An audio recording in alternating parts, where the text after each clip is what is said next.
República fue omiso con lo que pasó este fin de semana en Hidalgo al ordenar al ejército que no contuviera esta población y que siguieran los actos de saqueo y de robo a este ducto que ya se había ordenado. Mira, el grupo parlamentario del PRD, aquí en el Senado hemos platicado y lo que mis compañeros, mi compañera me insisten es que debemos seguir en el requerimiento de una investigación a fondo. La investigación a fondo pasa por conocer los protocolos, porque hemos escuchado a las autoridades que refieren que se atendieron protocolos, hasta llegar al punto de dónde se centra la responsabilidad, es decir, alguien tuvo o debe haber tenido el deber de cuidado. Esto se llama deber de cuidado. Quien tuvo ese deber de cuidado, hay que analizar exactamente cuál era su obligación de hacer, su obligación de evitar.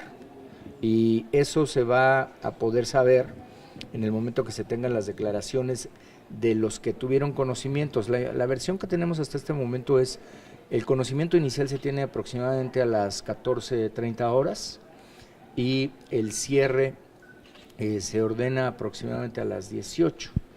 Entonces, en ese tramo, entre las 14 y las 18, ¿cuántas autoridades intervinieron y quién tomó el control o responsabilidad de lo que pudiera pasar? Eso es lo que se tiene que saber, porque la investigación tiene que ser a fondo.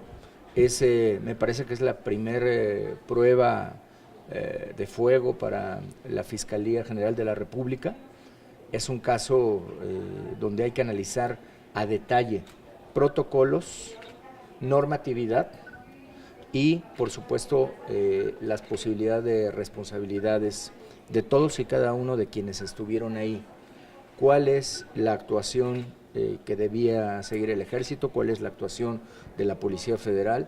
¿Cuál es la actuación de los técnicos de Pemex? Todos y cada uno tienen que ir haciendo el deslinde de responsabilidades, dado el foco de peligro. En el momento que se tiene una fuga del tamaño de la fuga, es un foco de peligro. La gente que está alrededor de esta fuga está colocada en un peligro inminente y las autoridades, para poder deslindar sus responsabilidades, tuvieron que haber observado los protocolos que a cada una de ellas les resulta obligatorio. Es un hecho, senadores, es que hay videos donde se ve que el ejército no interviene ni la Policía Federal, dejan que los lugareños continúen robando el combustible y después se desata lo que ya todos conocemos, ¿no? Se tiene que conocer cuáles fueron las instrucciones, quién dio las instrucciones, cuáles fueron los mandos que intervinieron en cada una de estas cadenas de reacción, quiénes fueron los mandos que tomaron la decisión de no actuar, quiénes son los mandos que tomaron la decisión de solamente observar y por qué, cuáles fueron esas razones.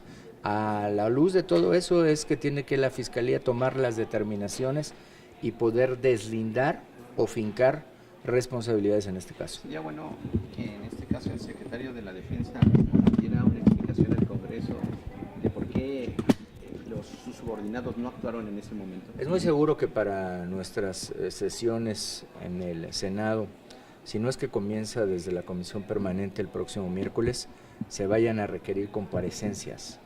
Nosotros entendemos que en este momento deben estar con trabajos intensos, pero sí se requiere tener información. En este momento la información está dispersa porque se alude a que quisieron evitar una confrontación, pero las autoridades tienen un deber de actuar y un deber de actuar que va más allá de su colocación de riesgo propio. Entonces, esto es lo que se tiene que deslindar. ¿Sí deben el secretario de la Defensa el primero en comparecer? Pues los mandos que han estado, me imagino que en esa región debe haber un mando y ese mando, pues conocer exactamente quién estaba a cargo de la tropa que llegó ahí y que se ve en las imágenes, quiénes eran los responsables del actuar de la Policía Federal que se ve en las imágenes, cuál fue su interacción o comunicación con el gobierno del Estado, cuál fue su comunicación, interacción con Protección Civil del Estado, etcétera, ¿no? Yo creo que eso es lo que debemos de conocer. No escapa que se trata de un tema federal, es decir, es un delito federal, es una instalación federal, hay responsabilidades. Ahora, me llamó mucho la atención que se dice que se consideró que al principio no era una fuga de importancia. ¿Quién reporta que no era una fuga de importancia? Hay que conocer todo esto. Hay que saber exactamente cuál fue la información que se tuvo para no cerrar de inmediato la válvula, porque la válvula, según estábamos escuchando, estuvo abierta desde las 2 de la tarde hasta pasada las 6:30 de la tarde. ¿Es correcto que el gobierno no quiera o no pretenda aplicar responsabilidades penales contra quienes hurtaron el combustible y hoy lamentablemente están hospitalizados? En el momento, ahí hay una cosa que se llama excluyente de responsabilidad por el daño producido. Es decir, el daño mismo que ya tienen las personas sobre sus cuerpos, sobre su salud, es más fuerte que cualquier pena. En el derecho penal esta es una forma de extinguir la responsabilidad, y la responsabilidad se extingue precisamente por esto, porque pues ya el daño que están sufriendo, muchos de los casos cuando se pierde a un familiar o bien cuando se tienen consecuencias, el propio Código Penal establece esta exclusión de responsabilidad. Entonces me parece que por ahí no es tanto el asunto, sino más bien quiénes son los que llegaron a este foco de peligro y quiénes son los que tomaron las responsabilidades, ¿no? O sea, cada uno de nosotros cuando manejamos nuestros vehículos somos responsables del foco de peligro que genera el vehículo. Ustedes que están operando estas cámaras son responsables del foco de peligro que pudiera tener si se cae la cámara y le pega a alguien. Es decir, cada quien tiene su tramo de responsabilidad. Cuando tienes una fuga de esa magnitud, lo que se tiene que deslindar es quién era el responsable de ese foco de peligro que se generó ahí para la población. Dos cosas, senador. Se deberían de investigar a las empresas que precisamente están para combatir las fugas de Pemex, porque finalmente hay fugas que ellos parecen que por algunos datos que se tienen son los que iniciaron lo del huachicoleo, porque precisamente nunca las cerraban, sino que al contrario ellos picaban. Y la otra, entonces sí estuvo bien la estrategia del presidente de cerrar los ductos. Mira, yo no sé exactamente cómo se inició esta fuga, si es una fuga provocada, si es una fuga que se inició a través de un procedimiento mecánico, es decir, no sé exactamente qué fue lo que generó la fuga. Lo que sí vemos en las imágenes es que es una fuga muy importante. Hay imágenes que muestran filas de vehículos, ¿no?, esperando turno, hay imágenes que muestran filas de gente con tambos a la luz del día, y esta explosión fue ya sin luz, prácticamente anocheciendo.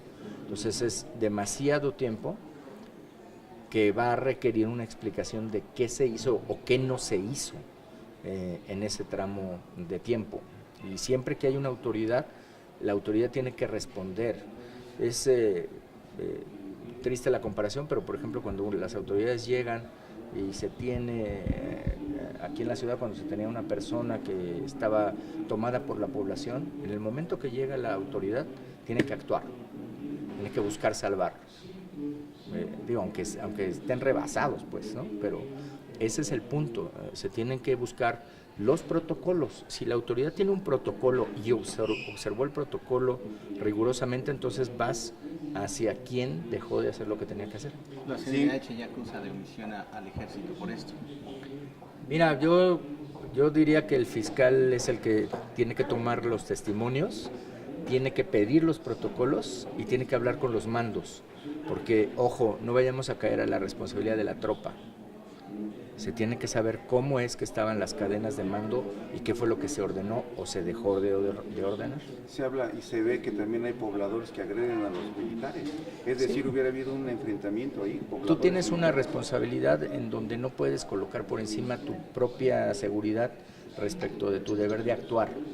Y eso es lo que se tiene que analizar. Ahora, ¿a qué hora llegó el ejército? Y si se pudieron haber pedido refuerzos, si no se pudieron haber pedido refuerzos, si se ordenó que ya no llegara más. Es decir, todo esto es lo que se tiene que conocer.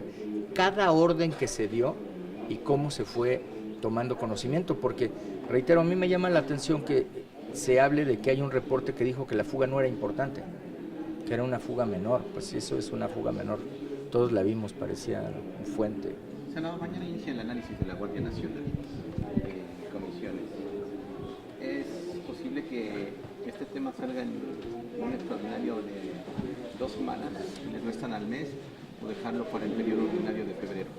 Este caso es un ejemplo de lo que queremos evitar con la Guardia Nacional, que en todos lados esté el ejército, Ahora el ejército está aquí y tiene que deslindar responsabilidades, pero finalmente se tendrá que fincar alguna responsabilidad. Ahora, la Guardia Nacional nosotros vamos a analizar en estudios legislativos, pero la posición que ha tenido el PRD y que ha reiterado el PRD aquí en el Senado es que no puede ser un híbrido, se tiene que terminar con la militarización. No estamos en contra de que exista una nueva policía, una nueva guardia, puede ser guardia civil, puede tener otro nombre, ni siquiera se tendría que tocar la Constitución, se puede hacer a través de leyes secundarias, pero la Guardia Nacional como híbrido militar, el riesgo es esto que estamos viendo, por ejemplo, en este asunto de Hidalgo, ¿no? Colocar otra vez a los militares con la posibilidad de que resulten responsables.